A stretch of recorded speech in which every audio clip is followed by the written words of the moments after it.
ಎಲೆಕ್ಷನ್ಗಿನ್ನೂ 2 ವರ್ಷದ ಮೇಲೆ ಟೈಮ್ ಇದೆ ವಿಧಾನಸಭಾ ಎಲೆಕ್ಷನ್ಗೆ. ಆಗಲೇ BJP JDS ಮೈತ್ರಿಯಲ್ಲಿ ಇಂಥ ಮಾತುಗಳು ಬರೋದಕ್ಕೆ ಶುರುವಾಗಿದ್ದಾವೆ. ಕೂಸು ಹುಟ್ಟೋದಕ್ಕಿಂತ ಮುಂಚೆ ಕುಲಾವಿ ಹೊಲಿಸಿದ್ರಂತೆ ಹಂಗಾಯ್ತಿದು ಅಂತ ಕುಮಾರಸ್ವಾಮಿ ಅವರು ಹೇಳಿದ್ರು. ಹೌದು, ವಿಧಾನಸಭಾ ಚುನಾವಣೆಗಳನ್ನು ಗಮನದಲ್ಲಿಟ್ಕೊಂಡ್ರೆ ಕೂಸು ಹುಟ್ಟೋದಕ್ಕಿಂತ ಮುಂಚೆ ಕುಲಾವಿ ಹೊಲಿಸ್ದಂಗೆ. ಆದರೆ ತಾಲೂಕ್ ಪಂಚಾಯತ್, ಜಿಲ್ಲಾ ಪಂಚಾಯತ್ ಸೇರಿದಂತೆ ಸ್ಥಳೀಯ ಸಂಸ್ಥೆಗಳ ಚುನಾವಣೆಗಳು ಬರ್ತಾ ಇದ್ದಾವಲ್ಲ, ಅದನ್ನು ಗಮನದಲ್ಲಿಟ್ಕೊಂಡು ಈ ಟಾಕ್ ಫೈಟ್ ನಡೀತಿಲ್ವಾ? ನಮ್ಮ ಜೊತೆಗೆ ಆನಂದ್ ಬೈದನಮನೆ, ಪ್ರಶಾಂತ್ ನಾಥ್ ಇಬ್ಬರು ಇದ್ದಾರೆ. ಆನಂದ್ ಅವರಿಗೆ ಈ ಪ್ರಶ್ನೆ ಕೇಳ್ತಾ ಇದ್ದೀನಿ. ಎಸ್ ಆನಂದ್.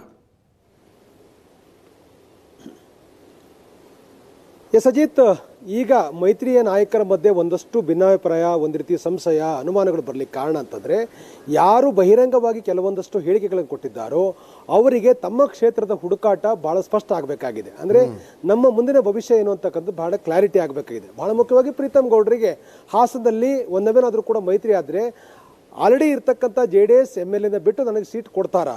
ಎಸ್, ಸಹಜವಾಗಿ KR ಪೇಟೆಯಲ್ಲೂ ಕೂಡ ನಾರಾಯಣ ಗೌಡರಿಗೆ ಹಾಲಿ ಇರ್ತಕ್ಕಂಥ MLA ಬಿಟ್ಟು ನನಗೆ ಟಿಕೆಟ್ ಕೊಡ್ತಾರಂತಕ್ಕಂಥ ಸಹಜವಾಗಿರುವಂಥ ಅವರಿಗೆ ಒಂದು ಸಂಶಯ ಇದೆ. ಮತ್ತು ಸಹಜವಾಗಿ ತಮ್ಮ ರಾಜಕೀಯ ಭವಿಷ್ಯವನ್ನ ಸ್ಪಷ್ಟಪಡಿಸಬೇಕಾಗಿರ್ತಕ್ಕಂಥ ಹಿನ್ನೆಲೆಯಲ್ಲಿ ಒಂದು ಗಟ್ಟಿ ಧ್ವನಿಯಲ್ಲಿ ಮಾತಾಡೋದ್ರ ಮೂಲಕ ಒಂದು ಸ್ಪಷ್ಟತೆಯನ್ನು ಪಡ್ಕೊಳ್ತಕ್ಕಂಥ ಪ್ರಯತ್ನವನ್ನು ಇವರು ಮಾಡ್ತಾ ಇದ್ದಾರೆ. ಇನ್ನೊಂದು ಬಹಳ ಪ್ರಮುಖವಾಗಿ ಮೇಲ್ಮಟ್ಟದಲ್ಲಿ ಮೈತ್ರಿ ನಾಯಕರೆಲ್ಲರೂ ಕೂಡ ಎಲ್ಲರೂ ಜೊತೆಗಿದ್ದಾರೆ ಅಂತಕ್ಕಂಥ ವಾತಾವರಣ ಇದ್ರೂ ಕೂಡ ಕೆಳ ಹಂತದಲ್ಲಿ ಇನ್ನೂ ಕೂಡ ಎಲ್ಲವೂ ಕೂಡ ಸರಿಯಾಗಿಲ್ಲ. ಉದಾಹರಣೆಗೆ ಮೈತ್ರಿ ಮಾಡ್ಕೊಂಡಾಗಿದ್ದಂಥ ಒಂದು ಸಂಭ್ರಮ, ಜೊತೆಗೆ ಹೋಗ್ತೇವೆ ಅಂತಕ್ಕಂಥ ಹೇಳಿಕೆಯನ್ನು ಕೊಟ್ಟಿರ್ತಕ್ಕಂಥ ನಾಯಕರೆಲ್ಲರೂ ಕೂಡ ಮೈತ್ರಿ ಆದ ನಂತರದಲ್ಲಿ ಇತ್ತೀಚಿನ ದಿನಗಳಲ್ಲಿ ಜೊತೆಗೆ ಹೋಗ್ತಕ್ಕಂಥ ಯಾವುದೇ ಒಂದು ಪ್ರಾಮಾಣಿಕ ಪ್ರಯತ್ನಗಳನ್ನು ಮಾಡ್ತಾ ಇಲ್ಲ. ಕೇಂದ್ರದಲ್ಲಿ ಸಚಿವರಾಗಿರ್ತಕ್ಕಂಥ ಕುಮಾರಸ್ವಾಮಿ ಅವರು ಕೂಡ ಮಂಡ್ಯ ಜಿಲ್ಲೆಯಲ್ಲಿ BJP ನಾಯಕರನ್ನ ಒಟ್ಟಿಗೆ ತೆಗೆದುಕೊಂಡು ಹೋಗ್ತಕ್ಕಂಥ ಪ್ರಯತ್ನವನ್ನು ಕೂಡ ಮಾಡ್ತಾ ಇಲ್ಲ. ಅದು ಕೇಂದ್ರ ಸರ್ಕಾರದ ಪ್ರೋಗ್ರಾಮ್ ಆಗಿರ್ಬೋದು ಅಥವಾ ಇನ್ನಿತರ ಬೇರೆ ಯಾವುದೇ ಕಾರ್ಯಕ್ರಮಗಳಲ್ಲೂ ಕೂಡ ಅಥವಾ ರಾಜ್ಯ ಸರ್ಕಾರದ ಹೋರಾಟ ರೂಪಿಸುವಂಥ ಸಂದರ್ಭದಲ್ಲೂ ಕೂಡ ಮಂಡ್ಯದ ನಾಯಕರ ಜೊತೆಗೆ ತೆಗೆದುಕೊಂಡು ಹೋಗ್ತಕ್ಕಂಥ ಪ್ರಯತ್ನವನ್ನು ಮಾಡ್ತಾ ಇಲ್ಲ ಅಂತಕ್ಕಂಥ ಮಾತುಗಳು ಕೂಡ ಕೇಳಿ ಬಂದಿದೆ. ಇನ್ನೊಂದು ಕಡೆ ಹಾಸನದಲ್ಲೂ ಕೂಡ ಎಲ್ಲೋ ಒಂದು ಕಡೆ BJPಯ ಮಾಜಿ ಶಾಸಕರನ್ನ ಕೆಡತಕ್ಕಂಥ ಪ್ರಯತ್ನವನ್ನ ಬೇರೆ ಬೇರೆ ಹಂತಗಳಲ್ಲಿ ಅಡ್ಡಿಪಡಿಸ್ತಕ್ಕಂಥ ಪ್ರಯತ್ನವನ್ನು ಮಾಡ್ತಾ ಇರುವಂಥದ್ದೇ ಈ ಒಂದು ದೊಡ್ಡ ಮಟ್ಟದ ಸಂಘರ್ಷಕ್ಕೆ ಕಾರಣವಾಗಿರ್ತಕ್ಕಂಥದ್ದು. ಮತ್ತು ಇನ್ನೊಂದು ಬಹಳ ಪ್ರಮುಖವಾಗಿ ಈ BJPಯ ಮಾಜಿ ಶಾಸಕರುಗಳು ಪ್ರಸ್ತಾಪ ಮಾಡ್ತಾ ಇರೋ ಹಾಗೆ ರಾಜ್ಯದ ಬೇರೆ ಬೇರೆ ಭಾಗ, ಅದ್ರ ಮುಖ್ಯವಾಗಿ ಹಳೆ ಮೈಸೂರು ಭಾಗದಲ್ಲಿ JDS ನಾಯಕರು ಹೇಳ್ತಾ ಇರತಕ್ಕಂಥದ್ದು ಮುಂದಿನ ಬಾರಿ ಕುಮಾರಸ್ವಾಮಿ ಅವರಿಗೆ ಮತ್ತೊಂದು ಅವಕಾಶ ಕೊಡಿ ಅಂತಕ್ಕಂಥದ್ದು. ಇದು ಮೈತ್ರಿ ಧರ್ಮ ಪಾಲನೆ ಅಲ್ಲ ಅಂತಕ್ಕಂಥದ್ದು ಈ ಒಂದು BJP ನಾಯಕರ ಒಟ್ಟಾರೆ ಅಭಿಪ್ರಾಯ. ಮತ್ತು ಮೈತ್ರಿಯಿಂದಾಗಿ BJPಗೆ ದೊಡ್ಡ ಮಟ್ಟದ ಲಾಭ ಆಯಿತು ಅಂತ ಹೇಳಿ ಒಂದು ಅಜೆಂಡಾ ಸೆಟ್ ಮಾಡುವಂಥ ಪ್ರಯತ್ನಗಳನ್ನು ಮಾಡಲಾಗ್ತಾ ಇದೆ. ಅದು ಸುಳ್ಳು ಅಂತಕ್ಕಂಥದ್ದು BJP ನಾಯಕರ ಅಭಿಪ್ರಾಯ. ಯಾಕೆಂತಂದರೆ ಈ ಮೈತ್ರಿ ಮಾಡಿಕೊಳ್ಳೋ ಮುಂಚಿತವಾಗಿ ಲೋಕಸಭಾ ಚುನಾವಣೆಯಲ್ಲಿ ಚಿತ್ರದುರ್ಗದಲ್ಲಿ BJP ಸಂಸದರಿದ್ದರು, ಕೋಲಾರದಲ್ಲಿ BJP ಸಂಸದರಿದ್ದರು, ಚಿಕ್ಕಬಳ್ಳಾಪುರದಲ್ಲಿದ್ದರು, ಚಾಮರಾಜನಗರದಲ್ಲಿ ಶ್ರೀನಿವಾಸ್ ಪ್ರಸಾದ್ ಅವರಿದ್ದರು, ಮೈಸೂರಲ್ಲಿ ಗೆಲುವನ್ನು ಸಾಧಿಸಿದರು, ತುಮಕೂರಲ್ಲಿ ದೊಡ್ಡ ಮಟ್ಟ ಸಂಘಟನೆ ಇತ್ತು, ಮಂಡ್ಯದಲ್ಲಿ JDSನ ವಿರೋಧಿಸಿದಂಥ ಸುಮಲತಾ ಕೂಡ ಇದ್ದರು. ಹಾಗಾಗಿ ಎಲ್ಲೋ ಒಂದು ಕಡೆ ಮೈತ್ರಿಯಿಂದಾಗಿ ದೊಡ್ಡ ಲಾಭ BJPಗೆ ಆಯಿತು ಅಂತೇಳಿ ಅಜೆಂಡಾ ಸೆಟ್ ಮಾಡೋದು ಸರಿಯಲ್ಲ. ಬದಲಾಗಿ BJPಗೆ ತಂದೆ ಆಗಿರ್ತಕ್ಕಂಥ ವೋಟ್ ಬ್ಯಾಂಕ್ ಇದೆ ಅಂತಕ್ಕಂಥ ಒಂದು ಪ್ರತಿಪಾದನೆ ಇವರು ಮಾಡ್ತಾ ಇದ್ದಾರೆ.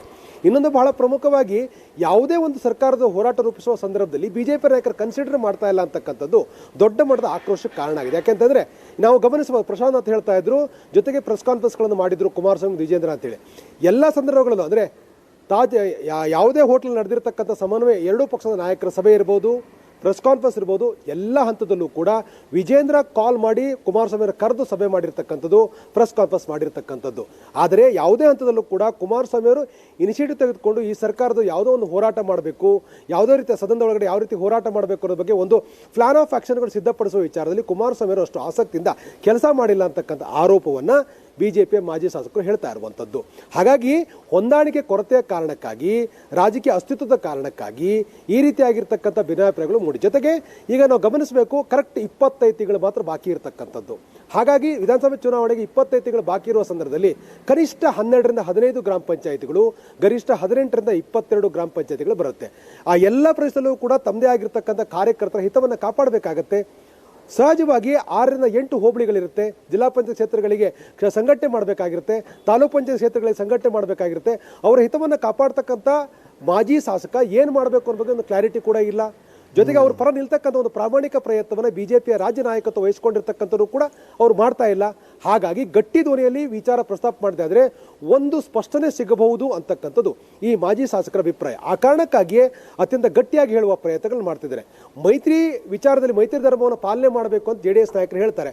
ಆದರೆ ಕುಮಾರಣ್ಣನಿಗೆ ಮತ್ತೊಂದು ಅವಕಾಶ ಕೊಡಿ ಅಂತಕ್ಕಂಥ ಹೇಳಿಕೆಯನ್ನ ನಿಖಿಲ್ ಕುಮಾರಸ್ವಾಮಿ ಕೊಡ್ತಾರೆ. ಇದು ಮೈತ್ರಿ ಧರ್ಮದ ಪಾಲನೆ ಅಂತಕ್ಕಂಥ ಪ್ರಶ್ನೆಯನ್ನ ಇವರು ಎತ್ತಾ ಇರತಕ್ಕಂಥದ್ದು. ಹಾಗಾಗಿ ಬಿಜೆಪಿಗೆ ರಾಜ್ಯದಲ್ಲಿ ತಂದೆ ಆಗಿರ್ತಕ್ಕಂಥ ಸಂಘಟನೆ ಇದೆ.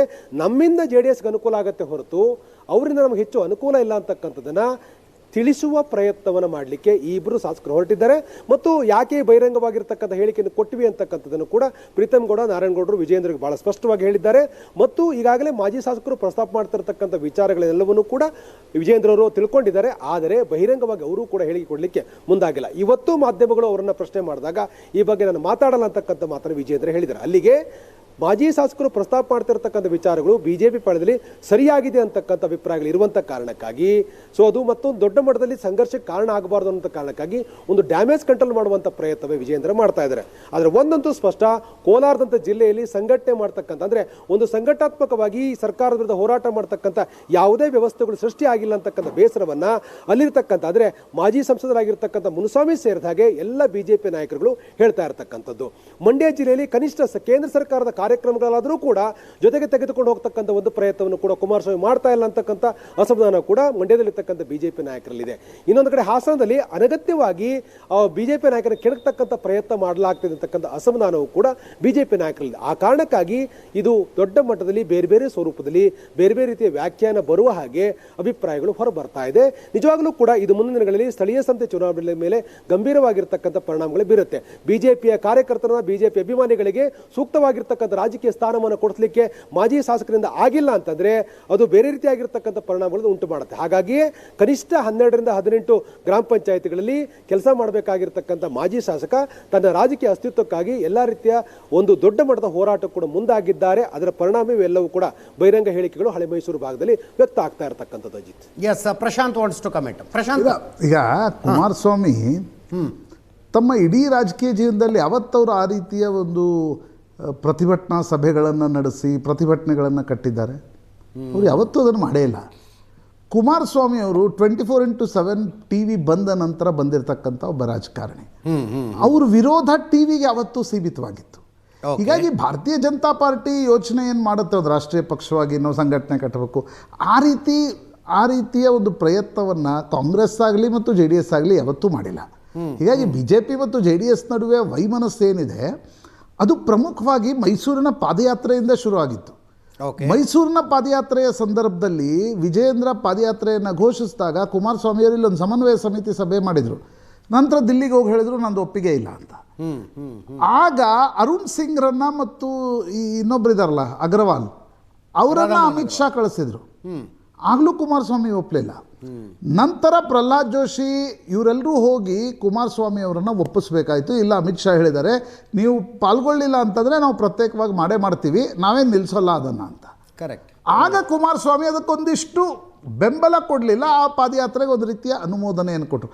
ಅಂದರೆ ನಾನು ಹೇಳುವ ಅರ್ಥ, ಕುಮಾರಸ್ವಾಮಿ ಮತ್ತು BJPಯ ಮೈತ್ರಿ 2024ರ ಲೋಕಸಭೆಗೆ ಸೀಮಿತವಾಗಿತ್ತು. ಕುಮಾರಸ್ವಾಮಿ ಅವರನ್ನು ಮಂತ್ರಿ ಮಾಡಿದ್ದು ಇಲ್ಲಿ DK ಶಿವಕುಮಾರರ ಪ್ರಭಾವವನ್ನು ತಡಿಲಿಕ್ಕೆ ಒಂದು ಒಕ್ಕಲಿಗ ಫೇಸ್ ನಮ್ಮ ಬಳಿ ಇರಲಿ ಅನ್ನುವ ಕಾರಣಕ್ಕೋಸ್ಕರ. ಈಗ BJP ಕೂಡ 2028ರ ಚುನಾವಣೆಯನ್ನು ಮೈತ್ರಿ ಅನ್ನೋದನ್ನು ಅವರೇನು ನೋಡ್ತಾ ಇಲ್ಲ. ಇಲ್ಲ ಆಗಿದ್ದೇನು ಅಂತಂದರೆ, ರೇವಣ್ಣ ಪ್ರೀತಮ್ ಗೌಡ್ರನ್ನ ಕೆಣಕಿದಾಗ ಪ್ರೀತಮ್ ಗೌಡ್ರಿಗೆ ಒಂದು ಅವಕಾಶ ಸಿಕ್ತು. ಒಂದು ಮಾಧ್ಯಮಗಳಲ್ಲಿ ತನ್ನ ಅಸ್ತಿತ್ವವನ್ನು ತೋರಿಸೋದು ಒಂದು ಭಾಗ, ಇನ್ನೊಂದು ಭಾಗ ಹಾಸನ ಜಿಲ್ಲೆ, ಮಂಡ್ಯ ಜಿಲ್ಲೆ, ಒಕ್ಕಲಿಗರ ಭಾಗದಲ್ಲಿ JDS ಅನ್ನು ಟೇಕ್ ಆನ್ ಮಾಡ್ತಿದ್ದೀವಿ ನಾವು BJP ಅನ್ನೋದನ್ನು ತೋರಿಸಿದ್ರೆ ಮಾತ್ರ ಅವ್ರಿಗೆ ಹಾಸನದಲ್ಲಿ ಏನಾದರೂ ಒಂದು ಟ್ರಾಕ್ಷನ್ ಸಿಗುತ್ತೆ. ಹೌದು. ನಿಖಿಲ್ ಕುಮಾರಸ್ವಾಮಿಗೂ ಕೂಡ ನೋಡಿ, ಈಗ ಕುಮಾರಸ್ವಾಮಿ ನಿಖಿಲ್ ಕುಮಾರಸ್ವಾಮಿ ದಿನ ಇಬ್ಬರು ಒಂದೇ ಮನೆಯಲ್ಲಿರ್ತಾರೆ ಅಲ್ವಾ? ಇಬ್ರು ಒಂದೇ ಮನೆಯಲ್ಲಿರ್ತಾರೆ. ಮನಸ್ಸು ಮಾಡಿದ್ರೆ ಕುಮಾರಸ್ವಾಮಿ ನಿಖಿಲ್ರಿಗೆ ಹೇಳ್ಬೋದಿತ್ತು ನೀನು ರಿಯಾಕ್ಟ್ ಮಾಡಬೇಡಪ್ಪ ಅದರಲ್ಲಿ ಅಂತ. ನಿಖಿಲ್ ರಿಯಾಕ್ಟ್ ಮಾಡ್ತಾರೆ, ಕುಮಾರಸ್ವಾಮಿ ಬೇರೆ ಸ್ವರದಲ್ಲಿ ಮಾತಾಡ್ತಾರೆ. ವಿಜೇಂದ್ರ ಮತ್ತು ಪ್ರೀತಮ್ ಗೌಡ ಇಬ್ಬರು ಅಧ್ಯಕ್ಷರು ಪ್ರಧಾನ ಕಾರ್ಯದರ್ಶಿಗಳು. ವಿಜೇಂದ್ರ ಬೇರೆ ಸ್ವರದಲ್ಲಿ ಮಾತಾಡ್ತಾರೆ, ಪ್ರೀತಮ್ ಗೌಡ ಬೇರೆ ಸ್ವರದಲ್ಲಿ ಮಾತಾಡ್ತಾರೆ. ಇಬ್ರು ಏನು ಒಬ್ರಿಗೊಬ್ರು ಭೇಟಿ ಆಗಲ್ವಾ? ಆಪ್ತರು ಬೇರೆ. ಅಜಿತ್, ಇದು ಪರ್ಸೆಪ್ಷನ್ ಬಿಲ್ಡಿಂಗ್ ಇದೆ ಅಷ್ಟೇ. And these things happen in politics. Yes. ಒಂದು ಸ್ಪಷ್ಟತೆ ಏನು ದೊರಕ್ತಾ ಇದೆ ಅಂತಂದರೆ, ಹಳೆ ಮೈಸೂರು ಭಾಗದಲ್ಲಿ ಲೋಕಸಭಾ ಚುನಾವಣೆಯಲ್ಲಿ ಮೈತ್ರಿ ಮಾಡ್ಕೊಂಡದಷ್ಟು ಸುಲಭವಾಗಿ ನನಗನ್ಸುತ್ತೆ ರಾಮನಗರ, ಹಾಸನ, ಮಂಡ್ಯದಲ್ಲಿ ಮೈತ್ರಿ ಮಾಡ್ಕೊಳ್ಳೋದು BJP JDSಗೆ ಕಷ್ಟ ಇದೆ. ಅದರ ಪರಿಣಾಮವೇ ಈ ಹೇಳಿಕೆಗಳು. Yes, writing on the wall clear ಇದೆ.